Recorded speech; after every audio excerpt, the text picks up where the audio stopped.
times of crises, we have always been able to rely on the assurance of support from our closest friends, and this has been demonstrated amply today. Indeed, Jamaica's ability to weather the COVID-19 storm has been greatly enhanced by early and wide-ranging support provided by the US, which mobilized significant resources through the USAID and the CDC.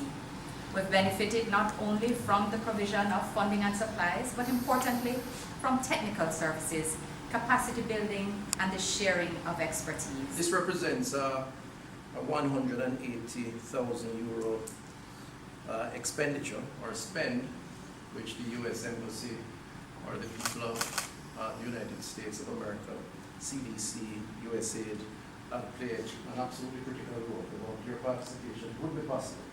So we place on record our absolute appreciation for yet another important partnership, which is going to bolster our COVID response, which frankly speaking has to be a global response. And in global response, partnerships are, it's impatient of debate. It's fundamental.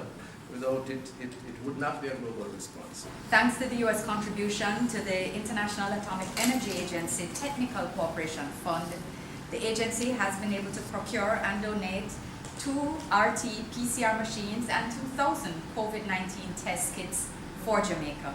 We are putting together the final touches of a recovery plan, a COVID recovery plan, because we have recognized, this is the government, of course, driven by public health, that the COVID response has to change from trying to, even though we still will try to, prevent COVID from spreading. That's a very important issue. But on living with COVID. And I think, Mr. Ambassador, you probably are familiar with that because it is a narrative coming out of your own country in terms of how do we exist, how do we ensure normal life, livelihood, leisure, all the things that represents what we're accustomed to. Recognizing in that COVID is not going to die tomorrow morning.